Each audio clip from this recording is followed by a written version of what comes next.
Pembahasan soal simulasi OSNK Mapel IPS jenjang SD tahun 2025. Perhatikan soal berikut. Soal nomor 1, minyak bumi merupakan bahan tambang yang sangat bernilai ekonomis sebagai salah satu sumber devisa negara. Berikut ini wilayah Indonesia yang memiliki potensi minyak bumi adalah. Pembahasannya sebagai berikut. Jawaban tepat untuk soal ini adalah D.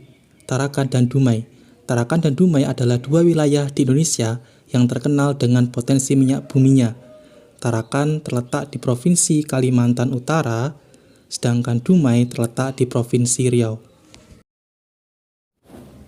Soal berikutnya, hutan mangrove merupakan salah satu ekosistem yang berada di antara wilayah darat dan laut.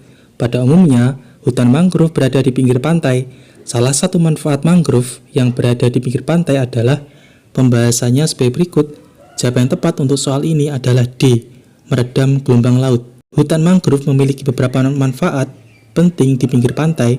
Salah satunya adalah meredam gelombang laut. Akar-akar mangrove yang kuat dan sistem akar yang kompleks membantu menstabilkan tanah dan mengurangi dampak gelombang laut, sehingga melindungi pantai dari erosi dan kerusakan akibat gelombang laut.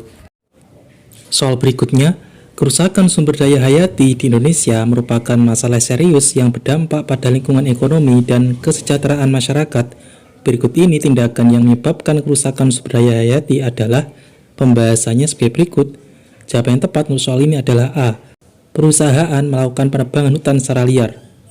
Penebangan hutan yang tidak terkendali dapat menyebabkan kerusakan sumber daya hayati seperti kehilangan habitat bagi berbagai jenis hewan dan tumbuhan, penurunan biodiversitas, kerusakan ekosistem, dan peningkatan risiko banjir dan longsor. Soal berikutnya, berikut ini merupakan tindakan yang tepat untuk mengatasi permasalahan sumber daya hayati di wilayah laut adalah. Pembahasannya sebagai berikut. Jawaban yang tepat untuk soal ini adalah D. Membatasi penangkapan ikan. Membatasi penangkapan ikan dapat membantu mengatasi permasalahan hayati di wilayah laut, seperti mengurangi overfishing atau penangkapan ikan berlebihan, meningkatkan populasi ikan dan spesies laut lainnya, dan melindungi ekosistem laut. Soal berikutnya, sumber daya alam dapat kita golongkan menjadi sumber daya alam yang dapat diperbarui dan tidak dapat diperbarui.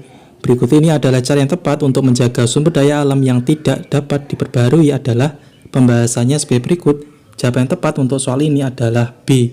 Melakukan daur ulang besi, logam, dan sampah. Daur ulang dapat membantu menghemat sumber daya alam yang tidak dapat diperbarui dengan cara mengurangi kebutuhan akan sumber daya alam baru, mengurangi limbah dan polusi, dan meningkatkan efisiensi penggunaan sumber daya alam. Soal berikutnya, perhatikan pernyataan berikut. Berdasarkan peta di atas, jarak antara titik A dan B di peta adalah 5 cm. Jarak sebenarnya di lapangan adalah. Pembahasannya sebagai berikut. Rumus umum mencari skala itu skala sama dengan jarak pada peta per jarak sebenarnya. Di sini kita disuruh untuk mencari jarak sebenarnya, maka jarak sebenarnya sama dengan jarak pada peta dibagi skala. Nah, kita tahu bahwa jarak pada peta antara titik A dan B itu 5 cm dan skalanya itu 1:2.500.000, maka jarak sebenarnya sama dengan 5 dibagi 1/2.500.000 sama dengan 5 dikali 2.500.000 sama dengan 12.500.000 cm. Kalau kita ubah ke bentuk kilometer, kita bagi 100.000 sama dengan 125 km. Maka jawaban tepat untuk soal ini adalah A. 125 km. Sekian untuk pembahasan kali ini. Terima kasih. Semoga bermanfaat.